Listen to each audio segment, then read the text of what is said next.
Aw, yeah. Welcome back to another award-winning and scintillating episode of Drafts with Jordan and Josh. I am one of your co-hosts, Mr. Jordan Plocker, and joined as always by Mr. Josh Liskowitz. Josh, how you doing, buddy? I'm doing really well, but I didn't realize we were already award-winning. What did we win? We have won several Tonys, mostly for your rendition of Oklahoma. Oh, nice. Yes. So I want to thank you. That's exciting. I want to thank you. Also, speaking of awards, Josh, we have a winner in our PFF Elite Review raffle. And that winner. I think it's had a Game of Thrones Freudian slip. The winner is at Gavatron H. And so congratulations at Gavatron H. We will be getting a hold of you. We probably already got a hold of you. So thank you for that, buddy. We appreciate you leaving us a review, and you are now the new winner of PFF Elite. And then this week on the podcast, we'll be giving away a subscription to the Elite Package, our PFF Elite Package, which includes access to our signature stats, award-winning fantasy football analysis and tools, and much, much more, worth $200. Like I said, just to enter to win, just leave a review on iTunes. Be sure to include your name, email address, or Twitter handle. What else has been going on around this crazy PFF world, Josh? Well, we've got some more exciting news from both FanDuel and DraftKings. Obviously, those are both the daily fantasy sites that have become wildly popular and are super fun to play every single week of the NFL season. And our PFF Edge product, which gives you the premium fantasy NFL content, the PFF player grades, that's normally $39.99. But if you sign up for FanDuel or DraftKings, either one of them, they're both running this offer, make a $10 initial deposit, you will get PFF Edge for free. So if you are not signed up for either of those, go ahead and do that. Get yourself essentially $30 off PFF Edge and start your winnings in fantasy off right. Nice. And you know what? I'm excited. Speaking of Edge, Josh, you know what? Like the big news is that our amazing preseason draft guide is out for all PFF Edge and all PFF Elite subscribers. They now have this awesome draft guide, Josh. It's what do we have, 200 players? It's 300-something pages. This thing is ridiculous. I've never seen anything like this before a season even starts. How awesome is that? Yeah. Like, seriously, how long you and I have been draft crazy forever. I've never seen anything like this, man. No, we struggle to get that much content and the high-quality level of content that we have just on the regular draft by April. And it's July, man.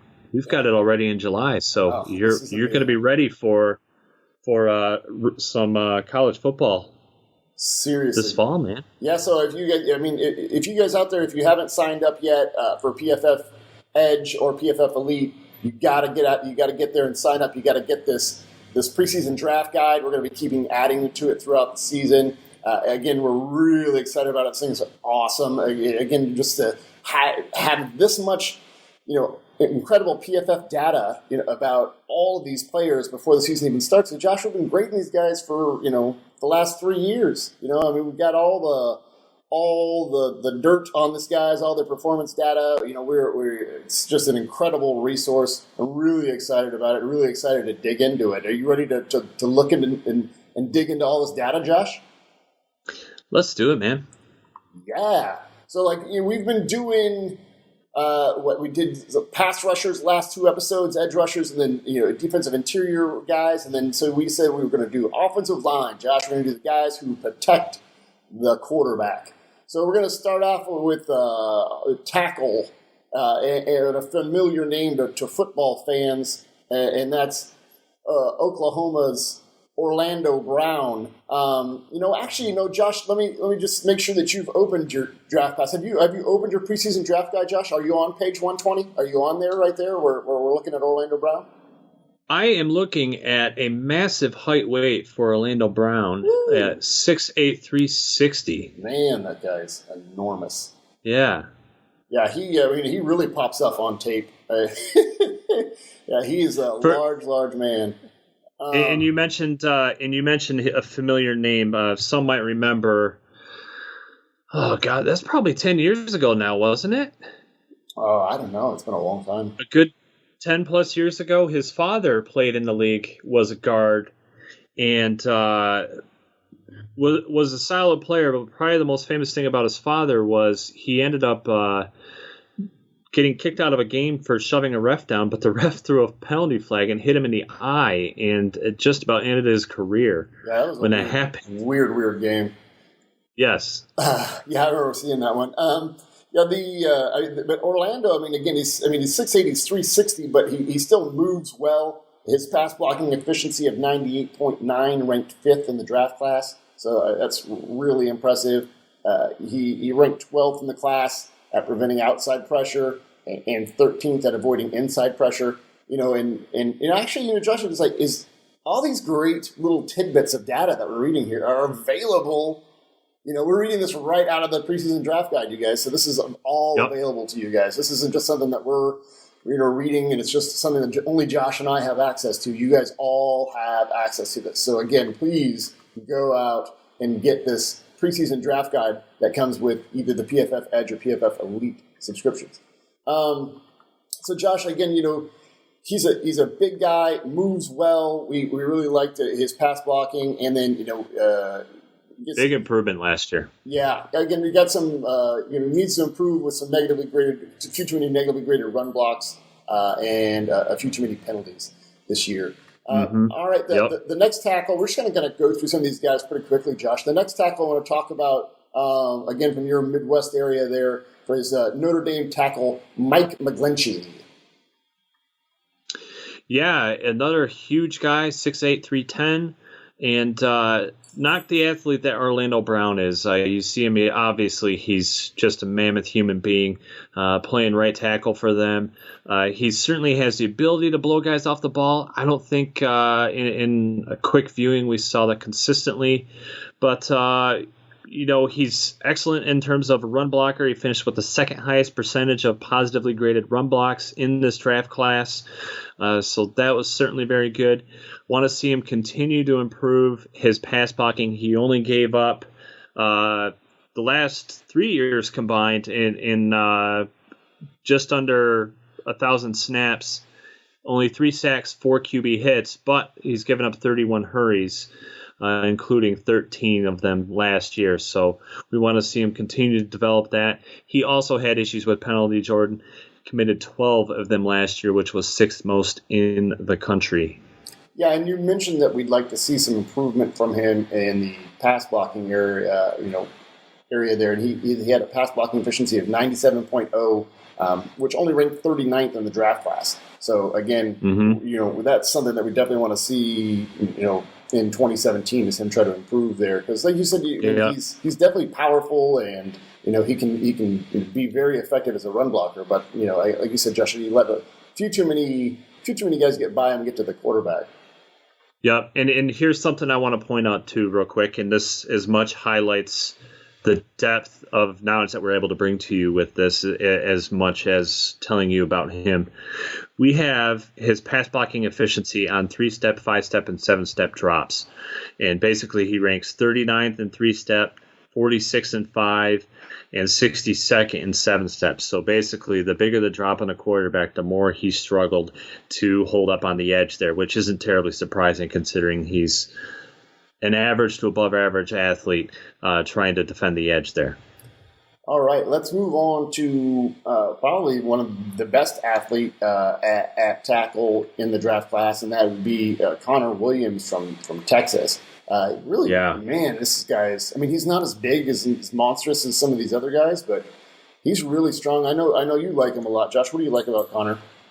Yeah, I think to me, assuming we're not going to have 5 quarterbacks go in the top 5, I just think he's a no-brain top 5 pick. He just does it all. He's got good size, certainly not the size the other two have, but significantly better athlete. You look at what he did in terms of his pass blocking last year, big improvement. 2015, he gave up 16 total pressures, just 4 last year, 1 sack and no hits. So really outstanding there. He just kills guys at the second level, really physical blocker there. Pass blocking efficiency, again, 99.2. That leads the draft class. So really exciting, fun player to evaluate, Jordan. Yeah, he really is. He is fun. He's one of the more fun offensive linemen to watch in the class for sure. And then again, just want to touch on when we watch all these guys, Josh. This class is just so much better than this past draft class we had. And there's been so many teams. Yeah. Where, we've mentioned when we go inside the war rooms that these guys say, we thought it was a weak offensive line class. Well, there's some really talented guys coming out, and Connor Williams is definitely at the top of that list. Like you had mentioned, his pass blocking efficiency is number 1. It's really impressive. His third down pass blocking efficiency is number 1, among FBS tackles. So his 5-step pass blocking efficiency is number 1 among FBS tackles. So again, like you said, Josh, he's going to be an upper tier prospect, coming out in the draft if he, decides to leave early there. Mm-hmm. And then, another guy who I believe is a redshirt junior as well, from your conference there, Josh, is Tariq Cole from Rutgers. He was really impressive too when we watched him on tape. Yeah, he's a guy that stood out immediately last year because their first game was against Washington. So he's going against the guys of Joe Mathis, and he played extremely well against him. Played well against Ohio State's edge guys too. So that's really notable. I look at some of the stats on him. 14 total pressures last year as his first year as a full-time starter, but just 1 sack and 2 quarterback hits. So that was pretty impressive for a first-time starter. He played only 19 snaps in 2015. Yeah, he's got, there's definitely, still some areas to improve, but man, it was impressive to watch his ability to move and really make an impact as a run blocker and a pass blocker.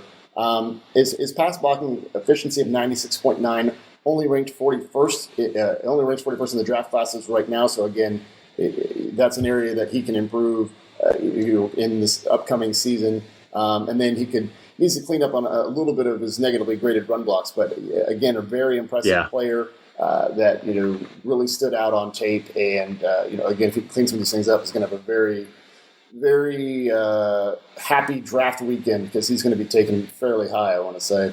I would agree with that. And offensive line is one of those positions, too, where there's typically a big jump in production from the first year as a starter to the second year. So I would expect a big year from Tariq Cole, regardless of the talent around him, which is not very good. Yeah.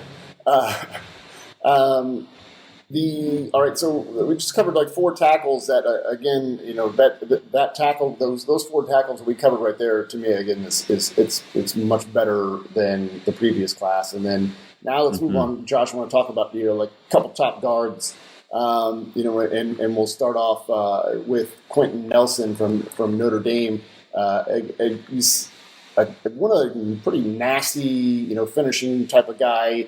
Really looked to be sort of a physical in the run game, effective as an inline run blocker. I know his 90.2 overall grade, ranked 4th in the nation in 2016. He's going to be a senior. I have to think that we're going to be seeing this guy at the Senior Bowl. What did you like about Quenton Nelson? Yeah, again, let's start right off in his pass protection. No sacks, 1 quarterback hit allowed last year, so really outstanding play there. How many sacks, Josh? 0 sacks. 0, that's impressive. That's good, right? Yeah, I think that's good. Yeah, and he had a 90.2 overall grade. That ranked 4th in the country in 2016. You look at him, what he can do as an athlete, as a pass blocker, really, that sets him up to be a pretty high pick, even though he's an interior lineman. And I imagine there's going to be a lot of NFL offensive line coaches at that Notre Dame Pro Day, again, with them having 2 of the top, offensive line prospects in this class. Oh, there's no question about that. That's going to be one of the feature places, feature meet and greets for the offensive linemen. I don't know much about the eateries in South Bend, even though that was only about an hour and a half from where I grew up. But I would imagine they're going to be jammed full with a lot of people able to pack down a lot of food because there's going to be a lot of offensive line coaches there at that pro day. Seriously. All right. Let's, when we went through a bunch of these offensive linemen when we did our film study, and, we're going through over all this data, and one of the guys who stuck out to us last year on the data and stuck out to our offensive line and blocking guru, Mr. Taylor Wright, was UTEP's Will Hernandez. Josh, man, this guy's a lot of fun to watch. Yeah, I'm going to start again with him in pass pro, and this is really absurd. 3 sacks, 4 hits, 7 hurries allowed. Oh, by the way, that's in 3 years as a starter. Jeez. Last year, no sacks, no hits, 1 hurry. How many sacks? That's none. Jeez. Yep, no hits either. I mean, that's as good as you're going to find. In fact, I'll say this: it would be stunning if he was able to come close to that this coming year. I mean, he's had really good numbers all 3 years, but I mean, how do you beat 0 sacks, 0 hits, in 1 hurry? So they never touched his quarterback. That's ridiculous. On 380 pass blocking snaps. Yep. Yeah. So he's fun to watch on film too because he's a big physical guy. He can just destroy guys. He likes to finish. He'll torque and toss guys aside. Really, to me, Jordan, he's probably the best interior line prospect from a small school, maybe since Yapati when he came out of Idaho. I mean, he's really, really good. It was some of the blocks that he made were just, when you would watch and be like, oh my gosh, watch this one. And I would watch and be like, oh my gosh. I mean, I think he was physically harming people he was blocking. I think there was some people who weren't the same physically after playing against this young man. I mean, it's just, it's nasty. I mean, like you said, he just tries to finish people. He's, one of the first plays we watched, he basically just, belly flopped on a defender and put all his weight on the guy, all 330 pounds. But just, really, I mean, just, I think, offensive line coaches are going to love the way this guy plays. We said he sort of looked like a rhino or like one of those old school fullbacks with the shoulder, neck roll. But when you see him, you think, oh my goodness, he's probably a good run blocker and can't pass block. But like you said, his pass blocking efficiency 99.8, it was number 1 in the draft class. Just a phenomenal player. And then again, his run block success rate of 94.5 ranked number 1. So, I mean, just well-rounded. Josh, I have to say that our podcast, we're definitely a Will Hernandez podcast. Wouldn't you say? I would say so. Yes, there's no question about that. This is one of the exciting things we're able to do with Draft Pass, with getting this out early. Because of our data, we're able to identify guys like Will Hernandez, and then we can go back to watch the film and see that it really backs up with a guy like him. Let's move on, Jordan, because we've got another guard with excellent grades, excellent production where the film really backs up. That's Washington State's Cody O'Connell. Again, a massive guy, 6'8", 370 for a guard. Now, I will say that I think there's some flexibility limitations, as you'd expect for a guy that's 6'8", 370. But really, for that size, he's awfully good in terms of being an athlete.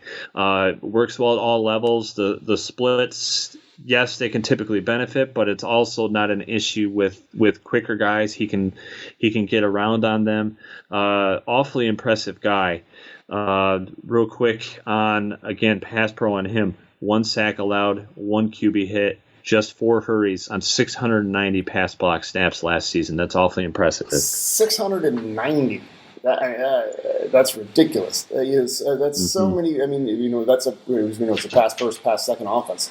I mean, 690 pass blocking snaps and only 1 sack. It's so crazy. And like you said, I mean, they are aided a little bit by the splits, but I mean, come on, Josh. That's some high level pass blocking going on there. No, I mean, that's 310 more snaps in pass pro than Will Hernandez had last year. So Yeah, that's an absurd number of reps. And I got to think, I mean, with that size, and as you mentioned, there's splits, so a lot of times he's got these huge splits. So he's kind of operating in more space than, a guard would traditionally operate in. So, I'm wondering if some teams may view him more as a tackle prospect, possibly. It could be. He holds up well, against bull rushers extremely well. I mean, he didn't allow a single bull rush pressure last year. I mean, that's really impressive. And just his pass blocking efficiency, 99.3, ranked second in the draft class, Josh. So, again, really big player and really impressive numbers. As you mentioned, I guess he's probably not the best athlete. Yeah. But I think part of that is got to be attributed to his size. I mean, you got to think at 370, right, teams are going to say, okay, you need to cut 20, 30 pounds.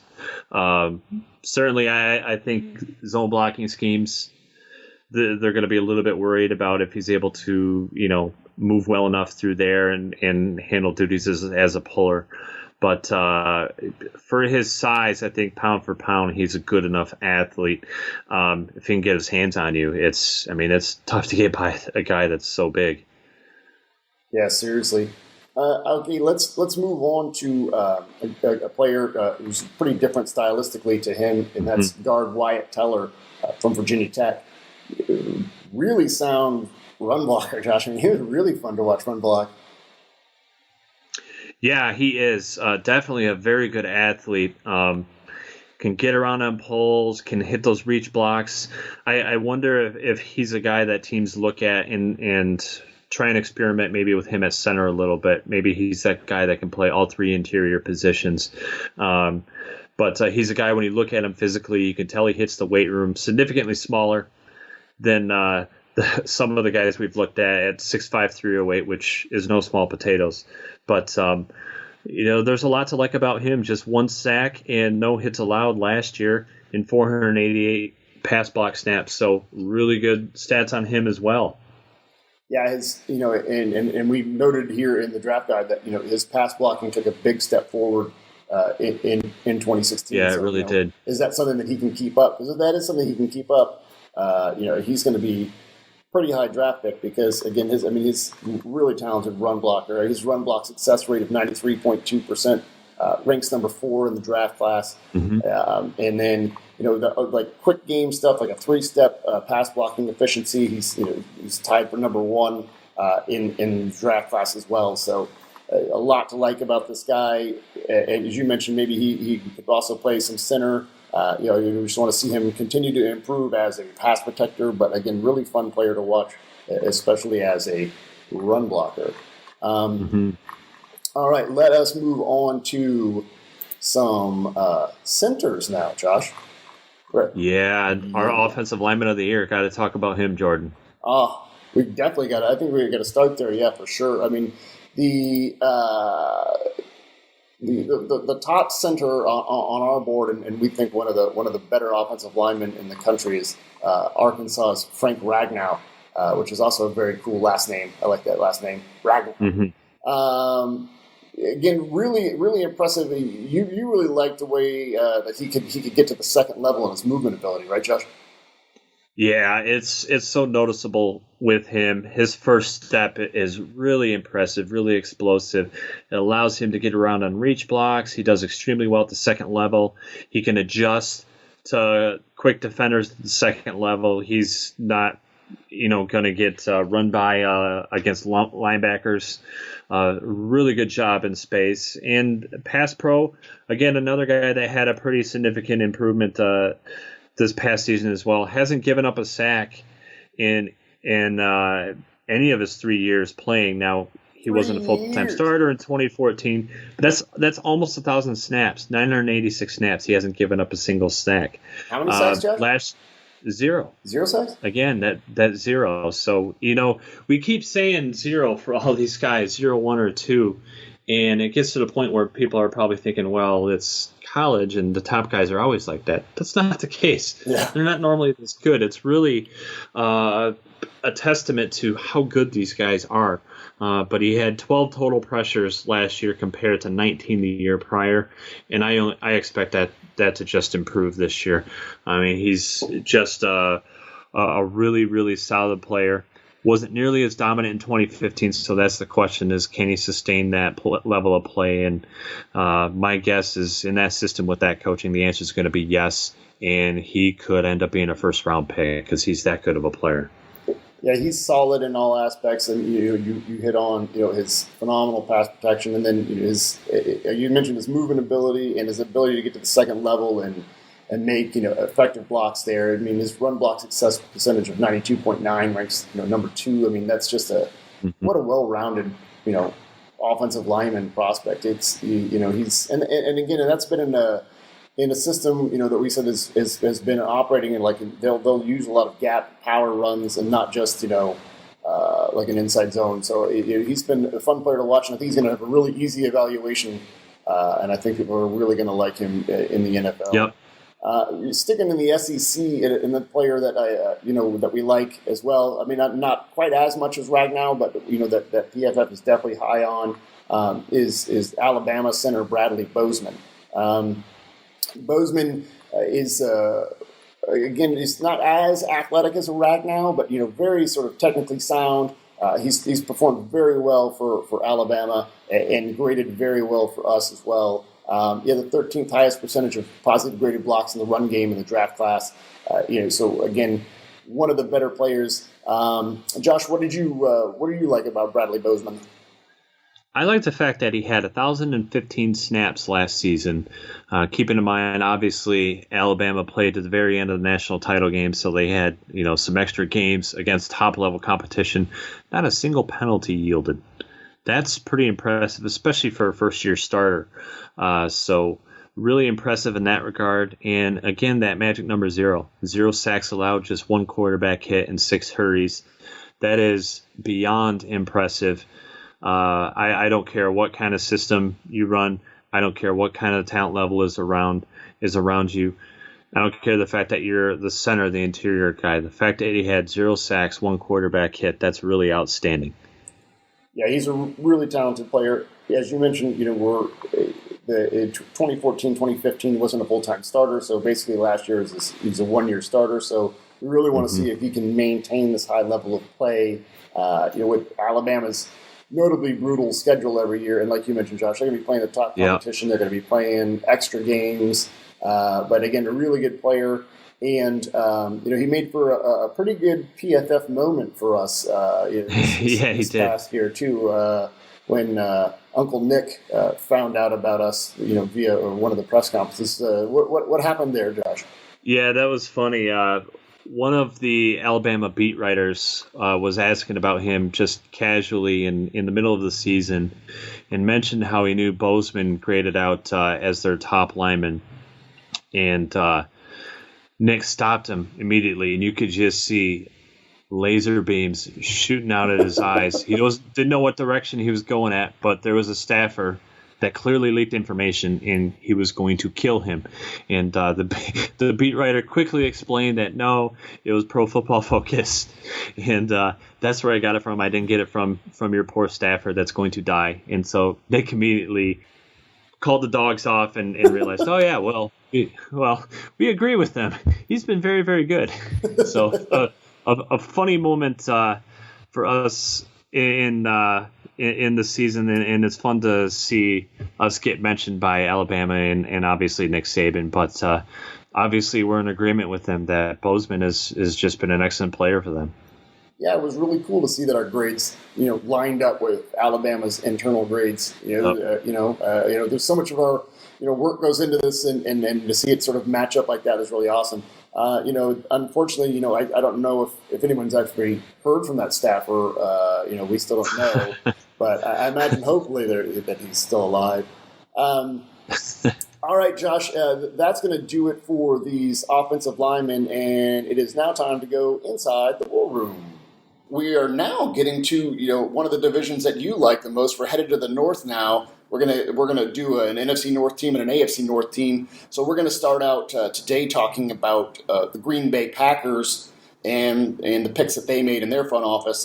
And they still have Ted Thompson's their longtime GM, mainstay in the personnel business. They have a really talented front office. Elliot Wolf is in charge of football ops right now. And then they have Brian Goody-Kuntz, the player personnel. Alonzo Highsmith is like a senior personnel executive. And John Eric Sullivan is director of college scouting. But again, Josh, this is a really, really talented front office. They're really solid all the way through. And I think that sort of affords them some flexibility in the way that they do things. Just a really interesting team. I know you know them a lot better than I do because you pay attention to that division more than I do. Why don't you tell us a little bit more about some of the Packers' philosophies for the draft? Yeah, to kind of talk a little bit further about the structure of that front office, it's an interesting situation.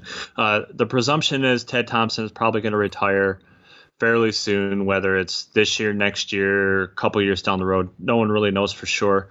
But the assumption is that Elliot Wolf, son of Ron Wolf, the general manager prior to Ted Thompson in Green Bay, is going to take over for him. So when you think about that, that is a level of continuity that outside of Pittsburgh is just simply unmatched.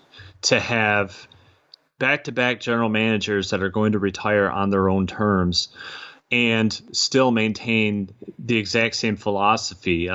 Ted Thompson talked about this offseason how the structure and the philosophies that he imparts on the team, those are directly from Ron Wolf as well. So to have that kind of continuity, I think that plays a big part in why Green Bay has been such a successful franchise. Looking at some of the things in terms of the draft that they prioritized, Thompson talked about the day of 4 defensive backs. Those days are over. It's all kinds of different people out there, different substitution patterns. And on that as well, they also said this is a sub league. We're up over 80% in sub packages each year. So that tells you about the importance of getting multiple defensive backs. And in particular, something else that they talked about, you can talk about this a little bit, Jordan. They wanted to get speed. They wanted to get faster. That wasn't something that they had. I don't know if they had consciously not prioritized it earlier with their last couple of defensive back picks because they made quite a few recently. But that was really an emphasis on this draft. And I think that shows with the first couple of picks they made, Jordan. Yeah, they definitely were having an emphasis to get faster. I mean, Elliot Wolf basically came right out and said it. He said one of our goals this year was to try and get faster. And like you mentioned, Josh, when we look back at the last defensive back they took high was Quenton Rollins. And I believe he ran like a 4.59 40 at the combine. And not to take anything away from Quenton, I liked Quenton, especially coming out. Right. But 4.59 is not fast for a corner. Fairly undersized guy too, so it's not like he had that supplementing him. So they I think they really wanted to just get a little bit faster, in their secondary, and especially like as you mentioned, I think it's a sub league, so you need to have versatile defensive backs. But there's a team that I believe they you can talk about this, Josh. Didn't they mention that they wanted to have versatility at other positions too outside of defensive back? Yeah, they did. It's basically all over the place at wide receiver, certainly in the defensive front as well. That's an emphasis throughout that roster, and it makes sense again when you're going into sub packages. On both sides of the ball, you want to be able to do a number of things. You don't want to be predictable, and you want guys that are able to play in a number of situations. So again, that was a point of emphasis all around for them, and it kind of leads into what they did with those draft picks and who they selected, Jordan. First off, first round, they traded back a couple spots, took Kevin King, cornerback out of Washington. Big guy, like his speed, size, athletic ability. Again, not to bang on Quenton Rollins, but when you compare the two, the thing that stands out immediately is King is not only much bigger than him, but has better at all-around athleticism and speed too. They liked his ability to still be able to bend, even though he's well over 6 foot. He's a tall cornerback. Interesting comment made by McCarthy, the head coach. when you're playing against free access or vision coverage defense, it keeps the offense perimeter in more of a rhythmic passing game. If you play bump and run every snap, I think every coach in the league would do that. I think maybe he meant to say that it somewhat prevents that rhythmic passing game because you don't get that timing down if there's that bump and run. But you want to talk about that a little bit with Kevin King, a player that was in your area of the country, Jordan. Yeah, I was shocked that he was still there at 33, and I think this is the reason. The reason that I think that they felt comfortable because they were at 29. Remember, Josh, and they felt that their board was really strong there when they got to their pick at 29, and so they said, you know what, we could probably move back and still get a really good player. So, that's what they did, and so they moved back and were still able to get King. And then, I mean, it's really obscene when you think about it. I mean, I guess it speaks to the depth of the class, but to be able to get a 6 foot plus corner who is like 4'4" guy and long arms and, again, like that bend, that athleticism, the ball skills. I mean, he made that incredible interception, last year in the end zone. And as you mentioned, like, Mike McCarthy was saying, basically if you guys have to play off, the opposing offense can really get into a rhythm. But if you can play bump and run every snap, you can really disrupt that rhythm. And, that's what coaches would like to do. And so he's saying that, like, they really love his press ability. They said his bump and run is something every defense wants to do. So I think, again, for them to get I think he's going to be a starting press corner for them at number 33. That's a great pick, Josh. That's also a way to help the pass rush as well, which, quite frankly, hasn't been great in Green Bay. So it was one of those things where they kind of could have gone either way with that pick. But if you have a guy like Kevin King that can press on the edge, that's probably going to force the quarterback to take a little more time to go through his progressions. And there in time, that's going to give the defensive line, the pass rushers, more time to get to the quarterback as well. So they kind of go hand in hand. If your goal is to upgrade your passing game, it makes sense to early on address either with a big press corner or the elite pass rusher. And it looks like they got that with Kevin King. Now, that was definitely not their last stop on the defensive backfield. The very next pick, Josh Jones, safety from North Carolina State. He graded okay in our system throughout the season. Absolutely blew up the combine, just huge numbers. And so, again, they talked about him being an explosive athlete. Ted Thompson loved his physique, his athleticism. He can run like the wind, as he showed during his combine. He likes that he can be used in the slot as a cover guy and be used in the box as a run defender. Now, I don't know that our metrics necessarily backed up that he was consistent in the slot, but I think when you have his level of athleticism, it's one of those things, Jordan, where you think, okay, we can at least teach that aspect of the game. He's physically capable of doing that. Yeah, and they really loved his versatility as well, and we keep harping on that, but it was a really big deal for them, Josh. And there's a quote from Coach McCarthy, and he said, "We've come out of the offseason studies, and having players that can play multiple positions, move them around, and have multiple sub-packages is something we're definitely leaning towards." So they've been doing all these offseason studies, and crunching all these numbers and seeing, again, the value of versatility to them is so important. Again, that's why I think this, Josh Jones, as you mentioned, they think he can play in the slot or in the box or back deep. So pretty, interesting to see how that works out. They double dipped it with the DBs right off the bat. Again, both versatile, both big, athletic specimens. Going to be nice additions to their secondary there. And then next, Josh, they took Montravius Adams, defensive tackle. Again, another versatile guy. I always sort of view them as a 3, but you actually had a lot of success even playing it in a little bit inside too as a nose tackle. Even though a nose tackle, even though I don't think he's actually a nose tackle, but. He's another player they liked as far as his athleticism. They even mentioned his 40 time at 300 pounds. What did you think about what they said there about Adams? Yeah, I think that's kind of telling. Again, going back to the versatility, but based on what they said, I think they see him as not just an every down guy, but certainly a guy that they can get some interior pass rush out of a number of ways. They talked about Ted Thompson mentioned his natural hand usage and how that's hard to teach. It's good if you're born with it. When you combine that with his speed, which they highlighted, that implies that, okay, you're going to get something out of him as a pass rusher. And he ran a 4.8, and at 300 pounds, that's excellent. Obviously, he's not running a 40-yard dash, but typically, if you're talking interior pass rushers, anything under 5 is really, really solid. So 4.8, that means he definitely has some explosion to his game. He was also highly recommended by the Auburn coaching staff. They made a point of pointing that out, that they thought he was a leader and a hard worker, and that kind of fits in line with we talk about the Patriot way all the time, but this would certainly be more toward the Packer way. So I think they got some value there with that pick and not having to spend a super high pick on him. They stayed local with their next pick on the defensive side of the ball with a guy near and dear to the hearts of all PFFers, Vince Beagle, the outside backer from Wisconsin. Had some injury issues this past year, but he still is just an outstanding player at Wisconsin. I thought it was really interesting.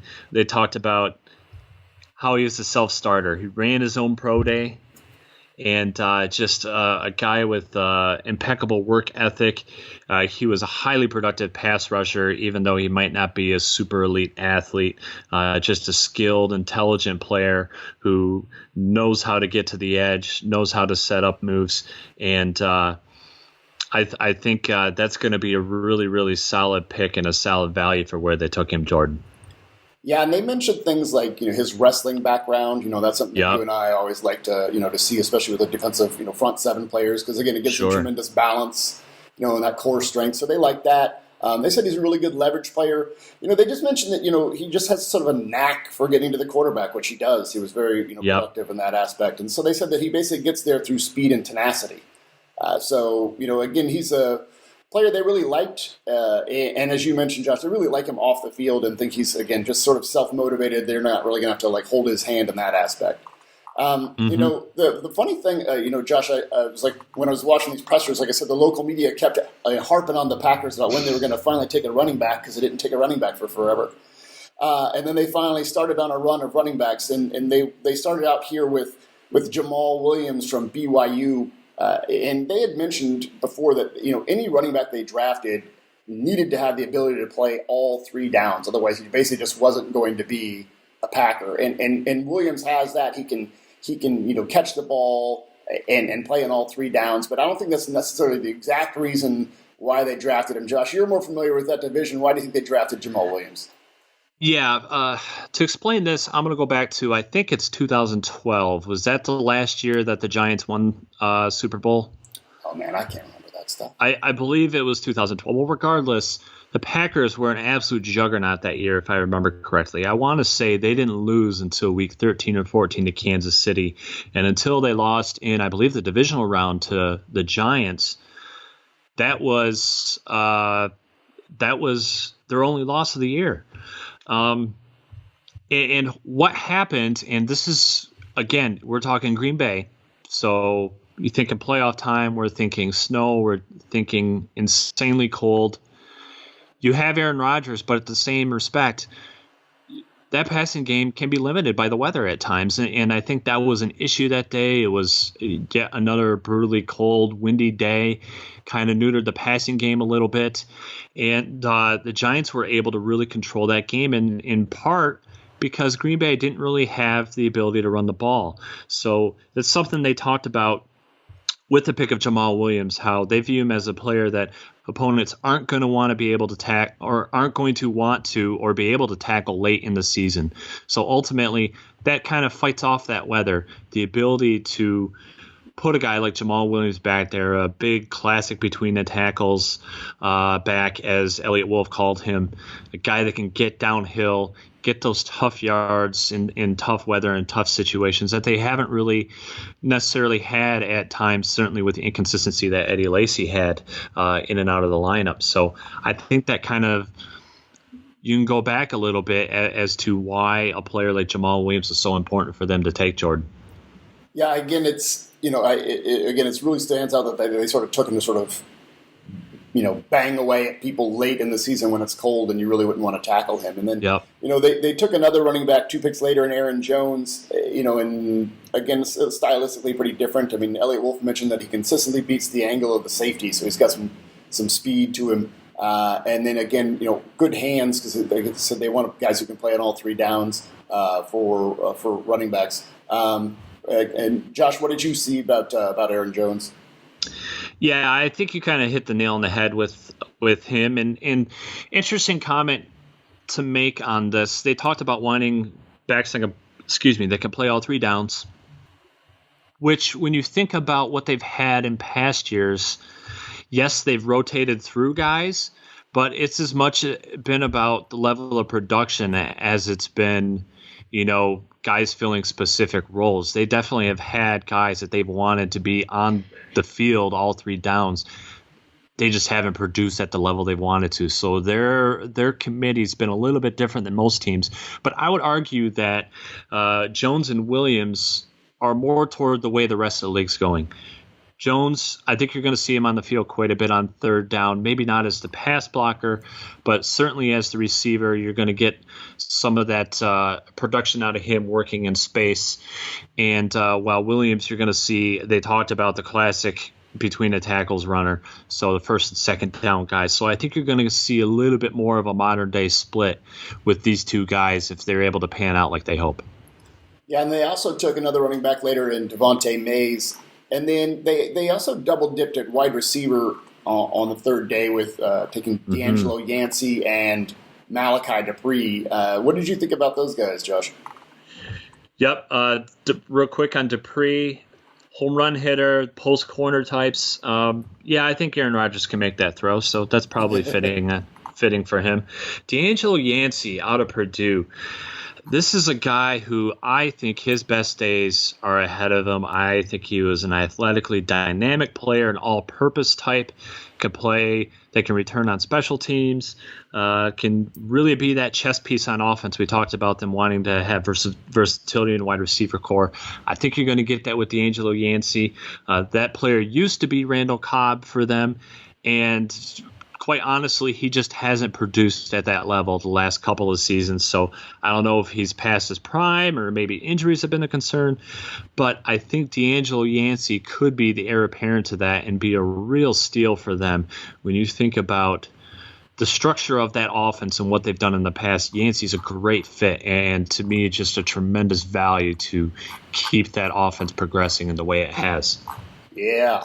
And some really good players that they added to this team. And again, it's going to be interesting to see moving forward, again, what happens, as Josh, as you mentioned, we think Uncle Ted is going to be retiring here soon. And then, as you mentioned, to go from Ron Wolf at GM to Ted Thompson, who blatantly admitted he copied everything from Ron Wolf, to Elliot Wolf, possibly, who is basically going to be copying everything that Ron Wolf did. Like you mentioned, Josh, that continuity is unbelievable for an organization, and it's really going to help them out long term.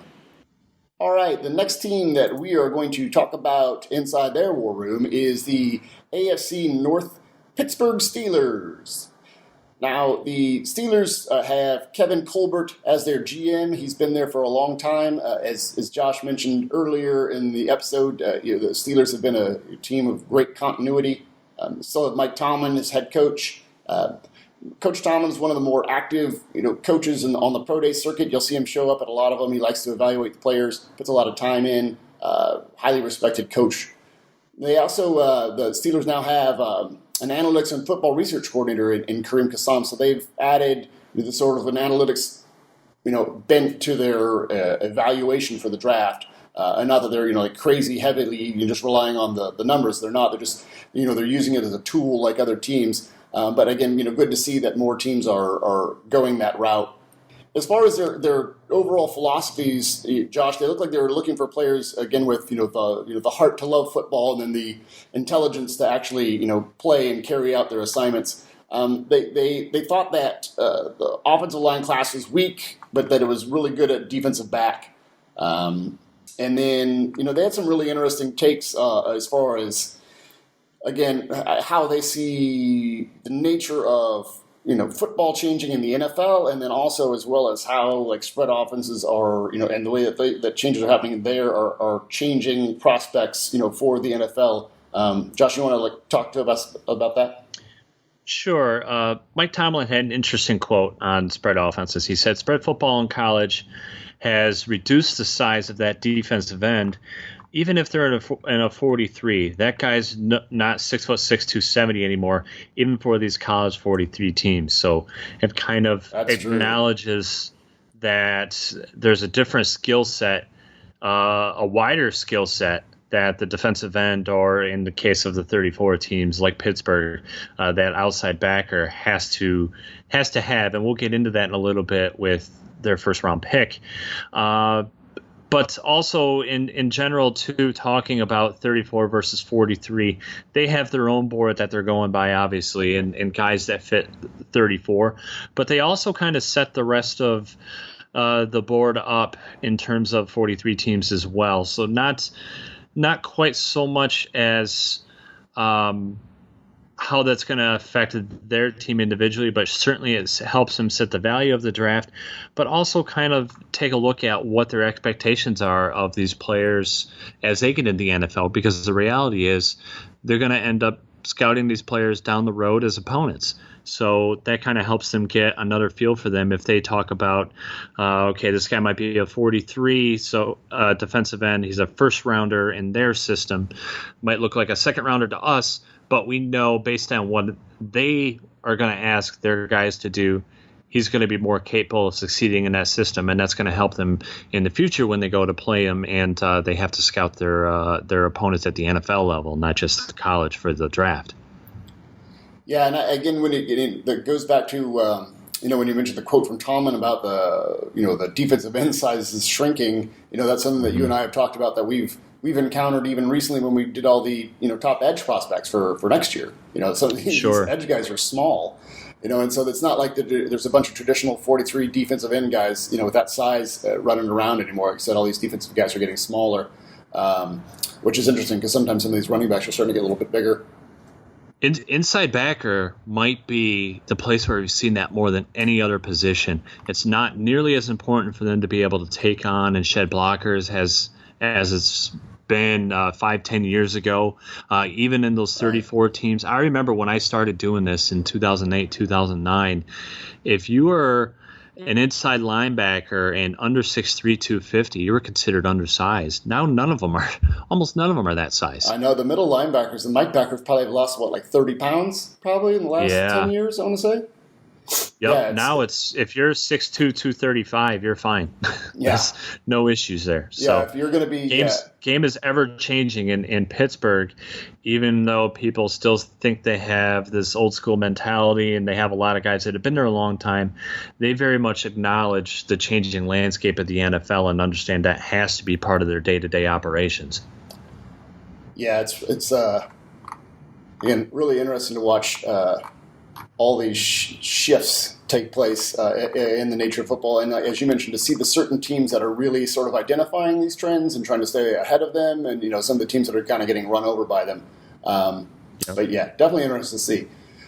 All right, so with the first pick, the Steelers took T.J. Watt, outside linebacker from Wisconsin. He's a little bit short on playing time on the defensive side of the ball, but athletic, well-rounded. Kevin Colbert and two scouts were at Wisconsin in the fall, and were scouting the players. Not necessarily they were had an eye on Watt at that point because they didn't necessarily know that he was going to come out.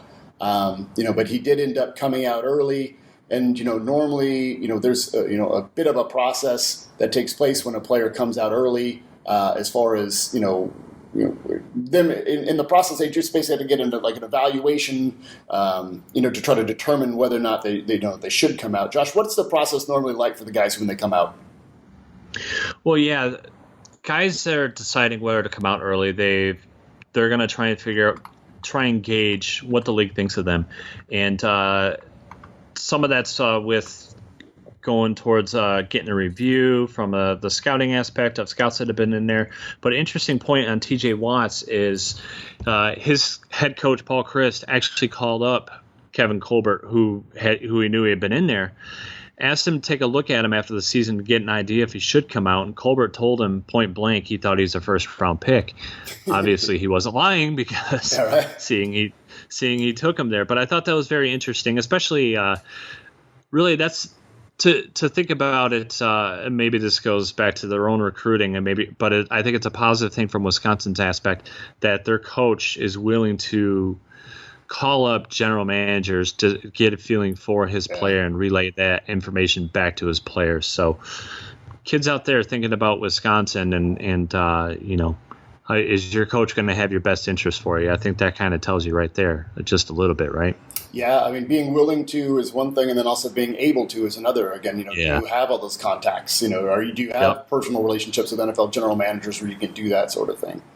You watched him, Josh. I mean, again, they said he was short, on experience, but there's a lot of like baseline things that they liked about him as far as the way that he played defense. Like, what is it that you think that really drew, Watt to them? Yeah, we talk about all the time. There's always a couple players every year that we debate, should they come out, should they stay? And inevitably, there's always one or two players where we say, and sometimes it's maybe a quarterback, it's a different position, but sometimes we feel that there's guys that, what are they really going to benefit from getting college-level coaching in their current system? What are they going to do to continue to progress in what they have? Noah Brown, wide receiver from Ohio State, immediately pops to my head.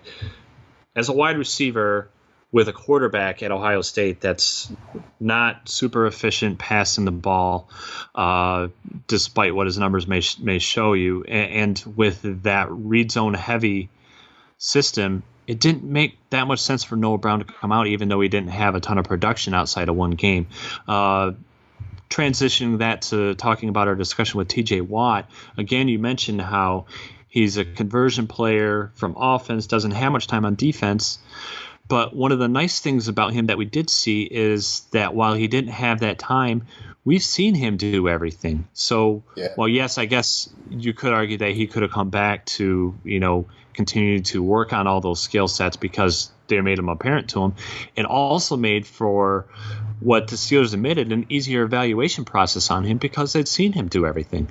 They've seen him come off the edge, drop into coverage and cover people, work as a rover when he's floating it around the ball, and which is similar to how Pittsburgh plays. So for them, that made the evaluation on Watt pretty simple, even though he didn't have a ton of reps over multiple years.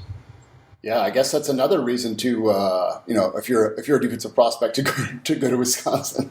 Well, there you go. Yeah, because your evaluation is going to be easier. But the coaches also say that a lot of times too about the Wisconsin offensive line prospects. Because there's not many of those schools that they still got their guys putting their hands in the dirt and running over people. Wisconsin's a good program to get players from. You know what? That reminds me real quick. Speaking of Wisconsin, on that, O'Brien Schofield, when he came out, he's kind of bounced around the league a little bit. He's been a solid backup guy, backup pass rusher, but there was a lot of buzz on him coming out because, yes, he was an edge rusher, defensive end of Wisconsin, but undersized, so they wanted to put him an outside linebacker, and then all of a sudden they put him at inside backer at Shrine Game, and he performed extremely well. So that ended up getting him drafted quite a bit higher than maybe he should have, even though he also had an injury throughout that process. I think he got injured like first or second rep at the Senior Bowl when they called him up for that. Mm-hmm. But it's that versatility that he showed, and being in that system in Wisconsin allowed him to do that. Not dissimilar to TJ Watt, I suppose. Yeah, the next player they took was Juju Smith-Schuster, a wide receiver from USC. Again, it was a player that I liked more than you liked, Josh. The things that they liked about him, size, production. They thought he could play inside or outside. They thought he, excels at catching balls in contested situations, and they liked his run blocking, things like that. But they, and I know that Josh, you think that there's some flaws or some area he needs to work on, but they think he's the youngest guy in the draft, Josh, so they think he can iron out some things about him. Yeah, this is kind of where my philosophy or my interpretation of this player parts with what their thought is, but that's an interesting perspective on it. So their perspective is that his flaws can improve, as you said, because he's the youngest guy in the entire draft.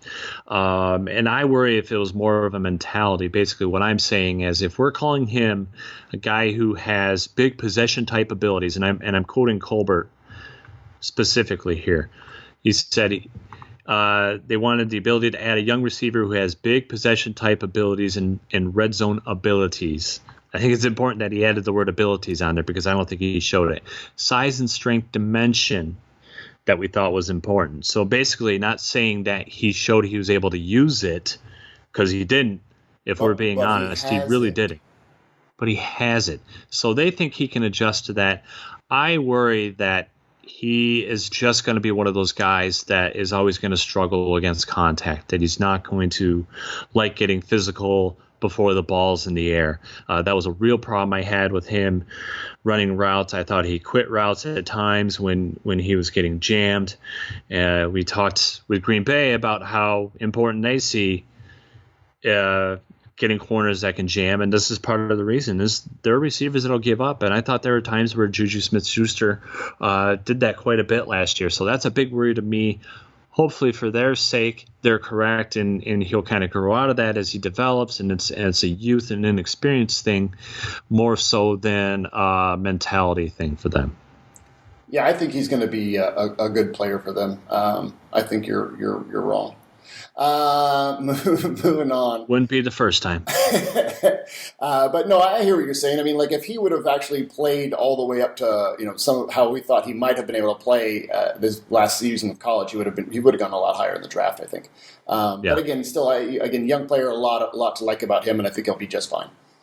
The next player they took was Cameron Sutton. I know he's a guy that you really like, Josh. He's a press corner. And, they think that he can really help them out next year with how they're going to make some changes to their scheme.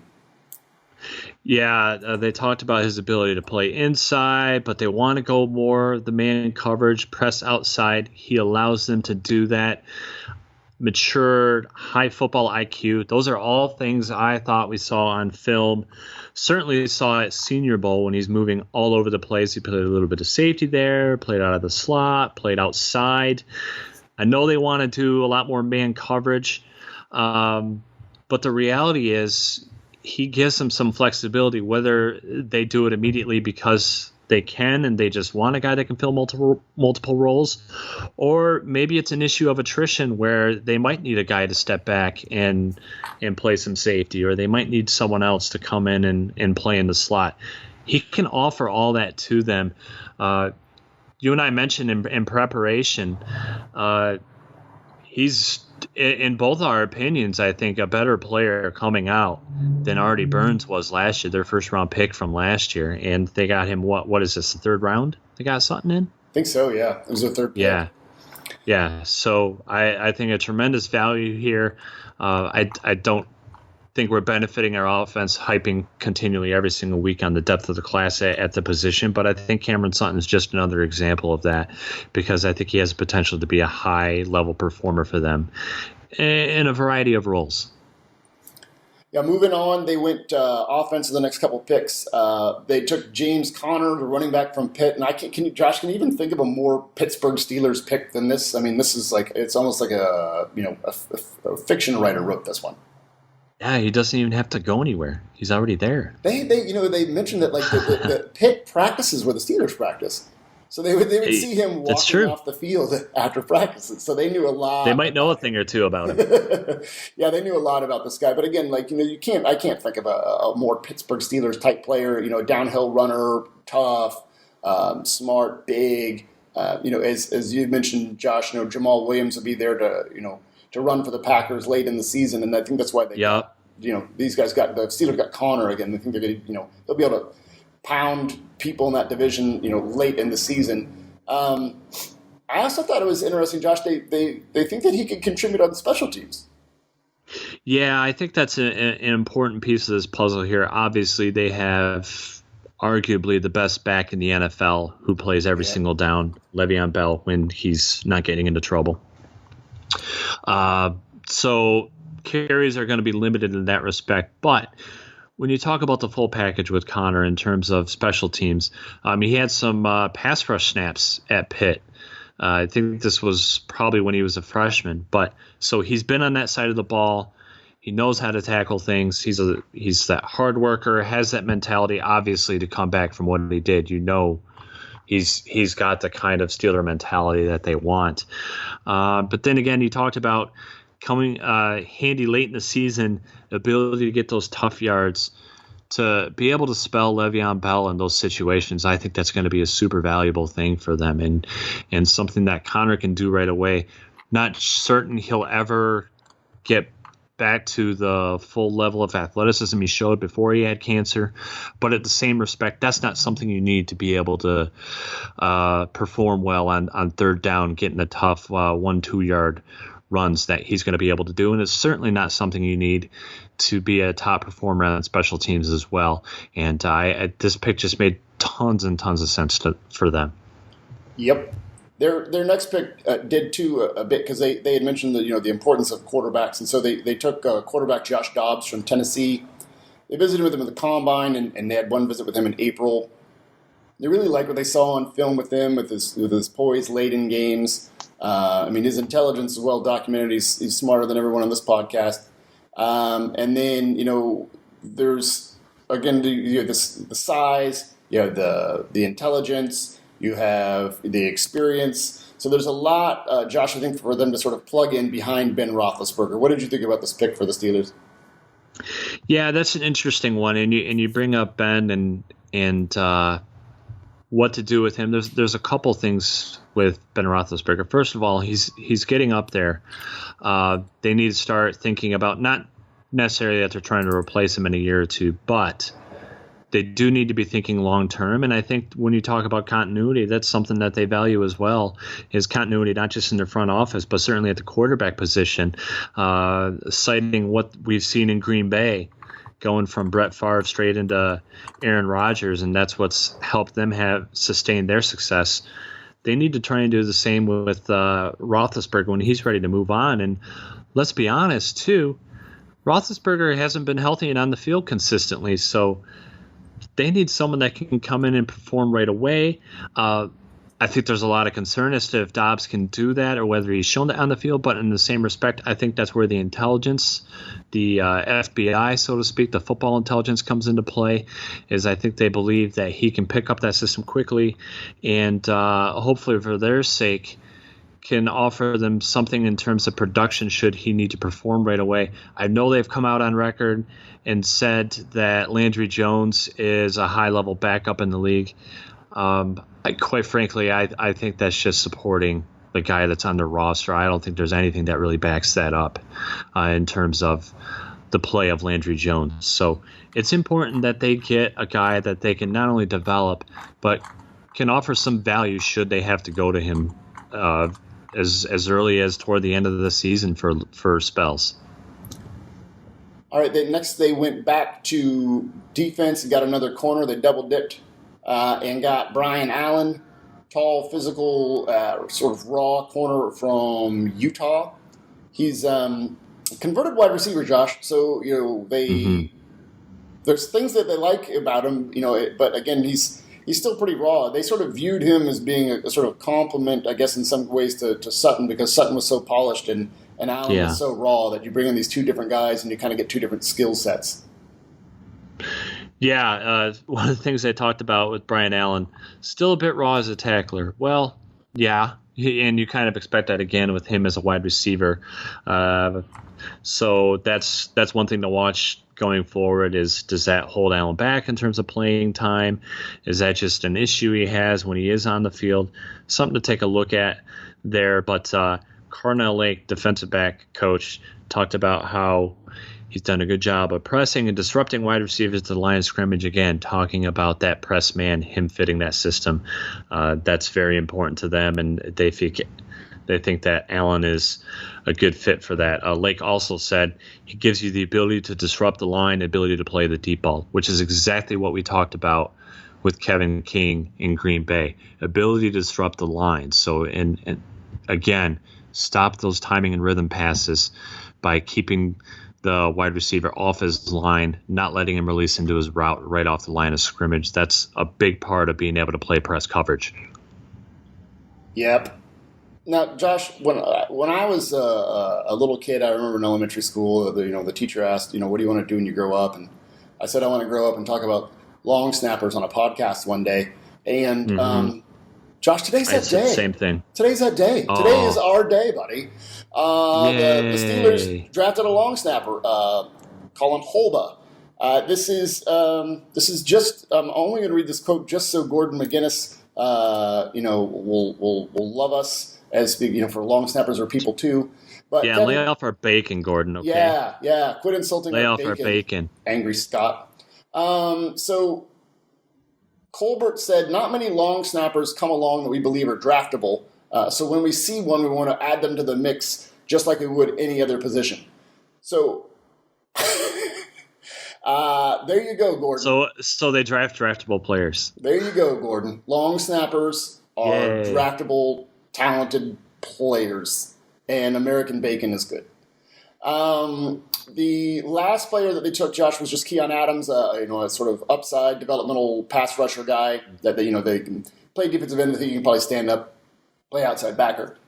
All right, that'll wrap up the Steelers inside the war room. All right, Josh, it is time for our draft memory segment. And I want to go back a couple years. You and I were in Mobile with the whole PFF crew at Senior Bowl. And, we were just a lot of work, watching practices, and then you go back and sort of grade and evaluate practices.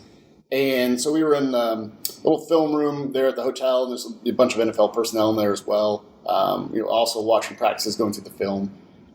And so we got a little late. It was a long day. I could use some coffee. And so, we were talking about the Packers. So the Packers, GM Ted Thompson's in there. Now, I'm not saying, Ted and I are BFFs or he could pick me out of a lineup at all, but so I saw Ted was drinking coffee, and so I said, Ted, is that, where'd you get that coffee? And he's like, oh, there's a little coffee place down the street. I said, okay. So, I was about ready to go on a coffee run, so I said, Ted, are you good? And he goes, I don't know if it's good, but, it's hot, and I'm drinking it. And I said, no, Ted, are you good? Would you like another cup of coffee? And he was like, oh, sure. I said, okay, how are you taking it? He said, just black. I said, all right. So I took everybody else's order and sort of walked out the hotel, and I'm walking down the street, and I'm just like, I'm buying Ted Thompson coffee, bucket list. So I just thought it was really cool that, I got to go get Uncle Ted a cup of coffee. And I just thought it was funny because I was walking down there. It's Mardi Gras time in Mobile, which, as we know, is the original Mardi Gras, Josh. And yes, it is. There's all these floats going by, and people are all excited about this and throwing beads. And all I can think about is it's dark out. There's a Mardi Gras float going by, and I've got a cup of black coffee for Ted Thompson in my hand. This is quite the episode for you, Jordan. You've got the bucket list of being able to talk long snappers on a podcast. That was Gordon. Yeah, you're right. You're playing errand boy to an NFL general manager. This is quite the day for you. I don't even know if errand boy would be the proper title. I think it should be just coffee server. I was Ted Thompson's coffee server. So I brought Uncle Ted a cup of coffee, kept him up. I'm working some Packers fans. You owe me one when you see me out on the street. Yeah. But yeah, Ted's a good guy. Like I said, when you're working these scouting beats, you kind of see him all over the place. He's always yes, you do, running things or standing in the way, or having the front row seat for things. I mean, Ted's the man. He's there. Yes. So love you, Uncle Ted, and yeah, I bought you coffee. All right, Josh. Since we've been talking about this, has been a Packers centric episode. I kind of want to keep talking about the Packers a little bit. Sure. I want to go because I know you love the Packers so much. I love the Packers. You love the Packers. I believe you're probably wearing some sort of Packers attire at the moment. But let's go to the. I want to say it's 2009, Josh. I think there's some things that we could do in 2009. Don't you think that, Josh, it might be time for the draft time machine, Josh? Yeah.